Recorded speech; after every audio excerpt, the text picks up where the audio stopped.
Hi folks, this is Rose from In Rose's Garden, and today we are going to work on a really simple set of earrings and necklace to match.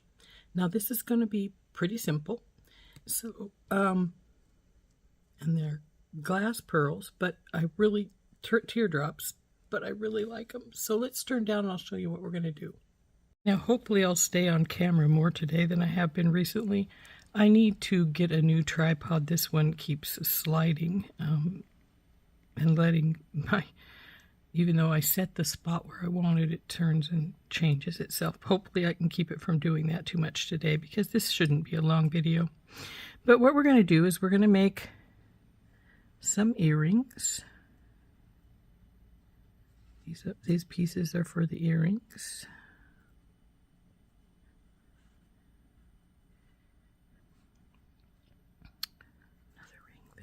Is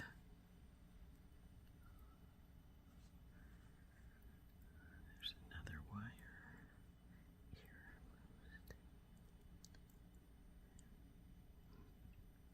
here. Okay, this side is for the earrings, and over here we have the pieces for the necklace. Now I also needed some chain because we're going to finish it off with chain, and a lobster claw, and we got all kinds of wonderful little actually two of these go over here, jump rings. So what we're going to do is I'm going to take, we'll put this right on here, a bead cap and the little pearl. That's a teardrop pearl glass. We're going to put this little ball at the top here so it looks like this. Then we're going to wind it onto this little ring, so the ring is going to be at the top. Then we'll take one of these little jump rings and put on this post so it looks like sort of like that. So same with, of course, the other one.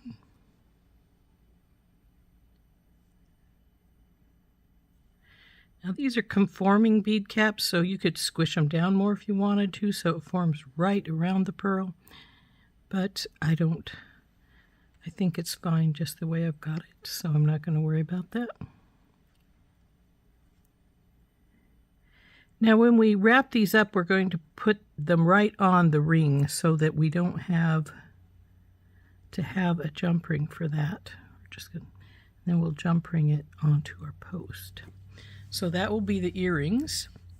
And the necklace is more or less the same as far as the putting it together is concerned. We're going to put this larger teardrop on here with a larger one of these same style bead caps.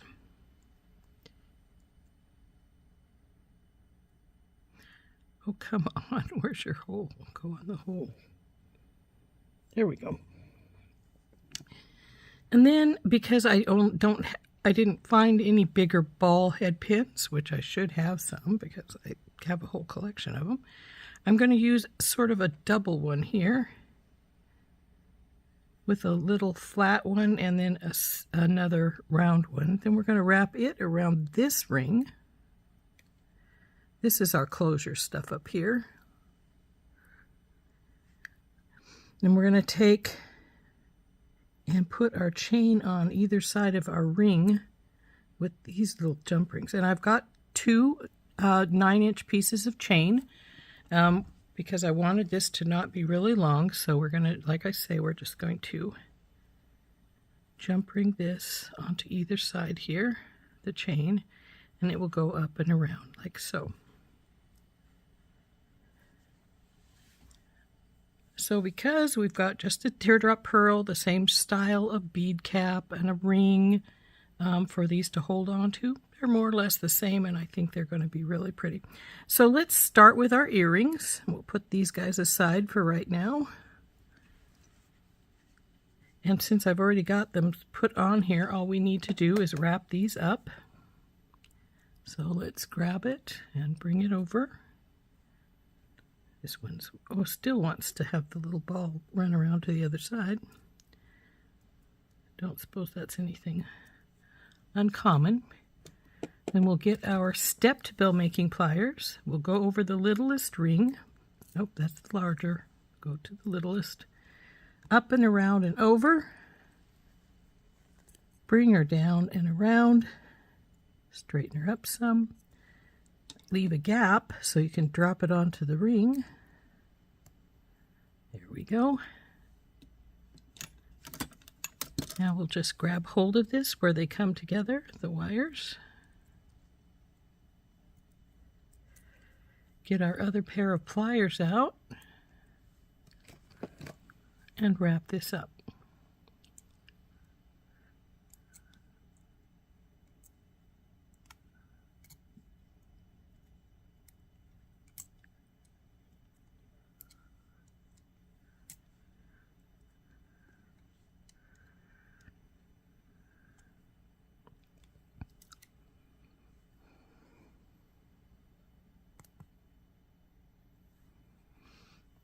And we'll trim our wire off, the excess,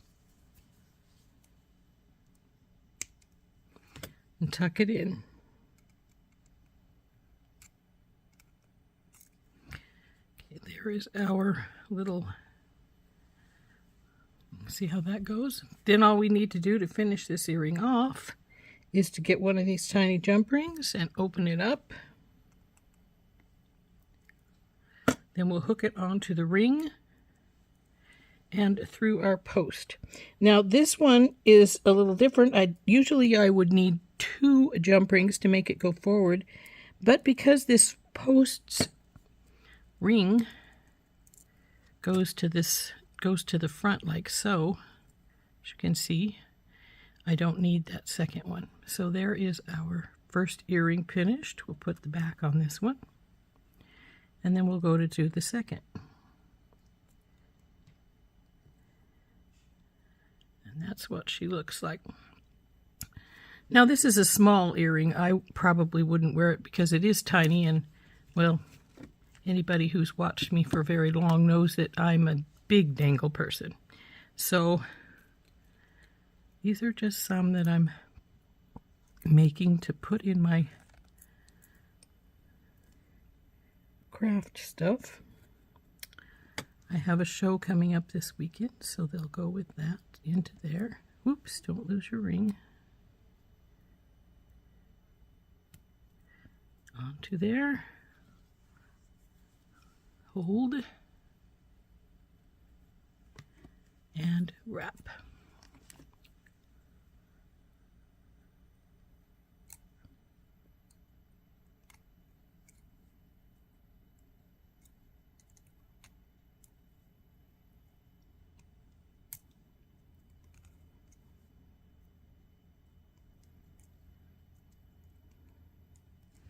Trim her off and tuck it in.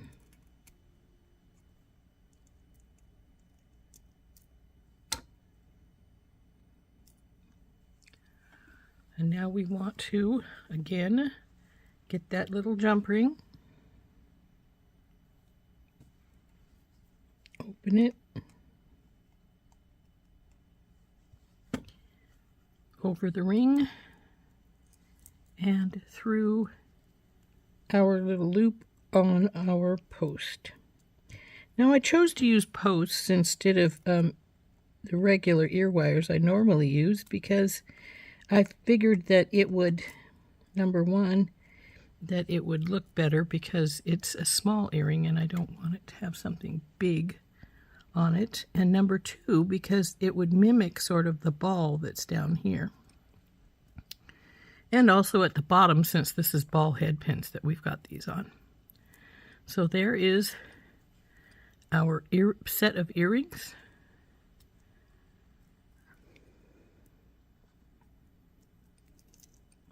Oh, you're too tight, I see.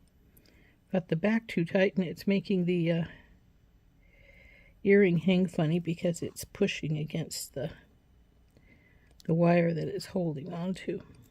Same with this one. Just loosen it up some. So our loop will fall right. There we go.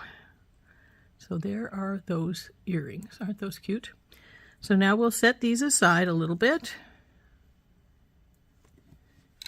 and we'll go to work on our necklace. Well, the necklace is done more or less the same. As you can see, we've already put this guy on here because we were discussing it earlier.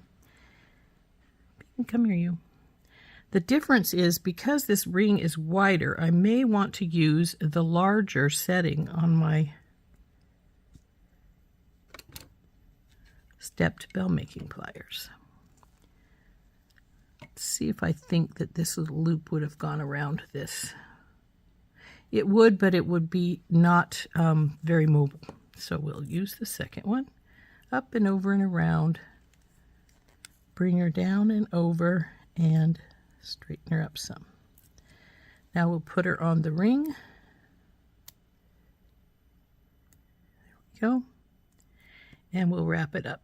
Now I probably should have used brought this down further when I started this, because this probably won't go all the way down as far as the loops are concerned, as the wrap is concerned. It's going to wrap, but probably only like 3 or 4 times. Maybe not even that many, and well, we'll see.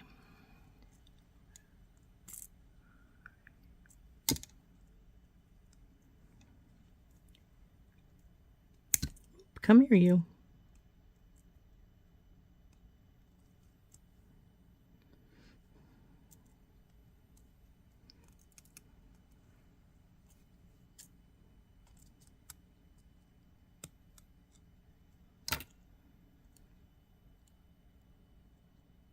Now the wire slid all the way down, and I don't want it all the way down, even though, frankly, there's space for it there, because, like I say, I should have made a smaller loop here,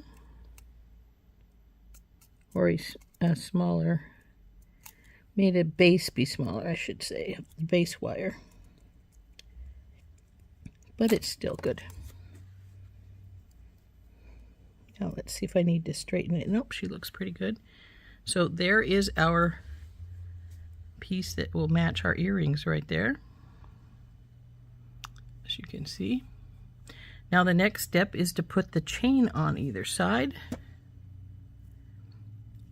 Now I've got 2 of the Tinky Tots for this, and I'm hoping that the Tinky Tots are going to be big enough to go over both the ring and through the chain.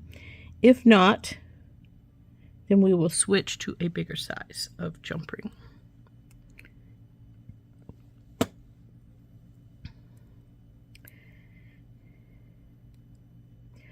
Ordinarily, I'd say it probably isn't a problem, but this is a sort of wide ring, and yes, it is going to be a problem. See how it doesn't want to go over that? That's fine. We'll just switch to this bigger size like this. I'll need to get some more out, but this will work.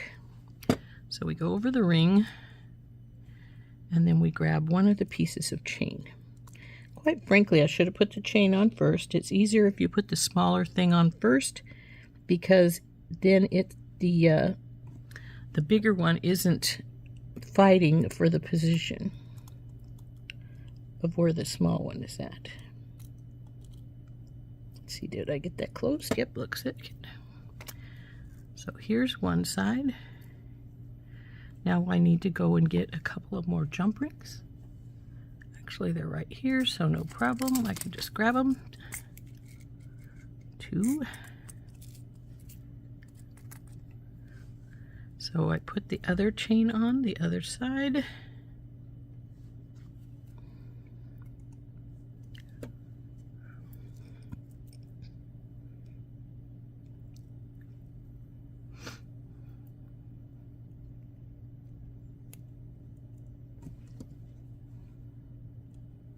Now, if you've got enough of the piece, which I don't, to drop it down to the mat, the piece you're hooking onto, then sometimes that works a little better, because you've got that extra substance to have it sit down there and not be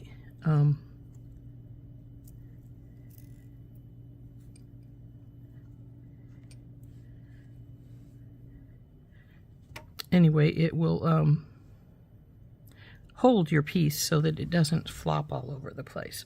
So one side of this gets the big jump ring. That's for our lobster claw to fit into. So then we close that up. And our other side will take this small one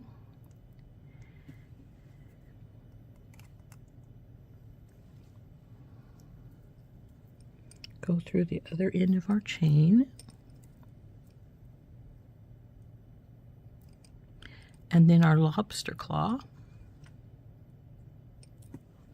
and we can close it up.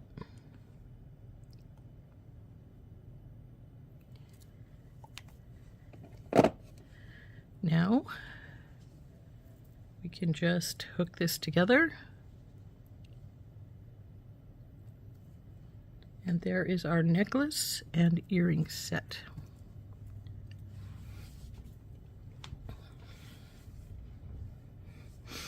Aren't those pretty? Very delicate, and easily can be worn with just about anything. And I think even a teenager, I think they're even short enough for a teenager if we wanted to go that route. Oh, there is our simple little necklace. Delicate, pretty.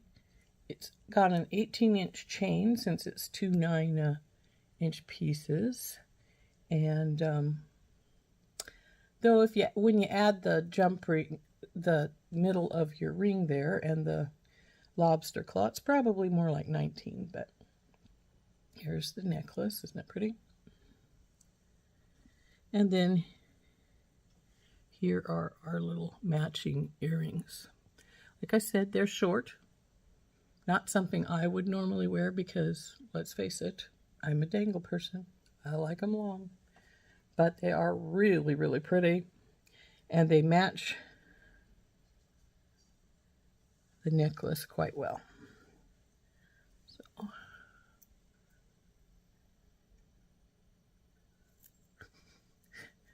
part of the chain wants to be down there on the ring, but that's all right. You can see what I mean. So there we go. There's our necklace and earring set using glass pearls and a little ring and a conforming cap, and simple but so pretty. I hope you enjoyed making this with me. This has been Rose from In Rose's Garden, and we'll see you next time. Bye-bye.